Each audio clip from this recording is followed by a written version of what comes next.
வணக்கம் மக்களே, பப்பாளி இதுலேருந்து நம்ம எடுத்துட்டோம். இதை வந்துட்டு நம்ம ட்ரிப்பில் எடுப்போம். சரிங்களா?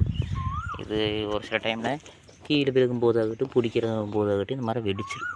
இது வந்துட்டு வியாபாரம் பண்ணுறதுக்கு ஒரு சிலர் வாங்க மாட்டாங்க. உங்களுக்கு தெரிஞ்சவங்கள்ட்ட கொடுத்தீங்கன்னா அது ரேட்டு பார்த்து ரேட்டுக்கும் எடுத்துக்குவாங்க. தெரிஞ்சவங்கள்ட்ட சொல்லுங்கள். அப்படியே மூணு வச்சு படுத்து கிடச்சிட்டு சட்டு செம்மையாக இருக்குது. எல்லாமே நல்லா இருக்குது. இந்த பப்பாளி வந்துட்டு நம்ம இங்கே ட்ரிப்பரில் வைக்கணும். நிறைய பேத்துக்கு அது டெக்னிக்கில் தெரியாது. பேப்பர் எடுத்துக்கோங்க. பேப்பரை கரெக்டாக வச்சுக்கோங்க. உள்ளே வச்சுக்கோங்க. அப்படியே வச்சிங்கன்னா கிழிச்சிரு எல்லா பக்கமும். இதில் வைக்கணும். மேலே பேப்பர் போட்டு சுற்றி வைக்கலாம்.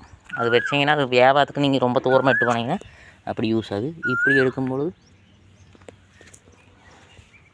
இப்படி வச்சுக்கோங்க. நம்ம பப்பாளி வியாபாரி தான். நான் கிட்டத்தட்ட 6 8 மாதம் வரைக்கும் வியாபாரம் பண்ணிக்கிறேன். அதனால் இந்த தெரியும். பப்பாளி பால் கையில் வட்ட என்ன ஆகும் இது வரைக்கும். ஒவ்வொரு பப்பாளி உரசுன்னா காயமாக வாங்க மாட்டாங்க. என்னங்க அதுக்கு ஒரு டெக்னிக்கல் பண்ணலாம். 2 பேப்பர் எடுத்துகிட்டுருக்குறோம். இந்த 2 பப்பாளி சுருட்டி வச்சுக்கணும். சுருட்டி வச்சா அது பாட்டுக்கு ஒவ்வொரு பப்பாளி மேலே இப்படியே டைரெக்டாக வைக்கும்போது பப்பாளி பட்டு காயமாயிரு, யாரும் வாங்க மாட்டாங்க. சரிங்களா? அதனால நம்ம இந்த பப்பாளி பால் கையில் படாமல் பார்த்துக்கணும். நீங்கள் கையில் வடிச்சோன்னு எரிச்சல் அதிகமாக சுருட்டிக்கிறதா ஒரு பெரிய விஷயம் இல்லை. சும்மா சுருட்டிக்கலாம். அதுதான் இது ஒரு சிம்பிளான விஷயந்தான். அப்படி வச்சிடும்.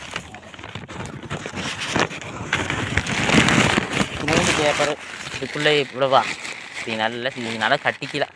சுட்டிக்கலாம். இதையும் அதே மாதிரி பேப்பரில் வச்சுக்கிடுவாங்க.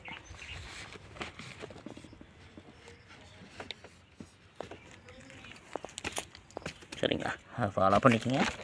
ரொம்ப தூரம் கொண்டு வரலாம். சரி, விற்கிற மாதிரி இருந்தால், சேல்ஸ் பண்ணுற மாதிரி இருந்தால், நீங்களே வீட்டுக்கு விற்கிற மாதிரி இருந்தால் தேவையில்லை.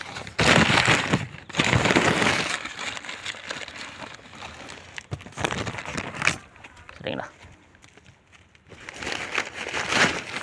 இப்போ 2 பேப்பரும் இருக்குது.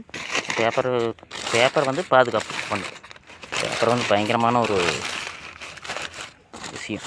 2 பேப்பர் மேட்ச் ஆச்சு பப்பாளி கூட. சரிங்களா? இப்படி எடுத்துகிட்டு போகும்போது ஒன்று உரசாது. சேல்ஸ் பண்ணுறது பண்ணிக்கலாம். சரிங்களா? நன்றி.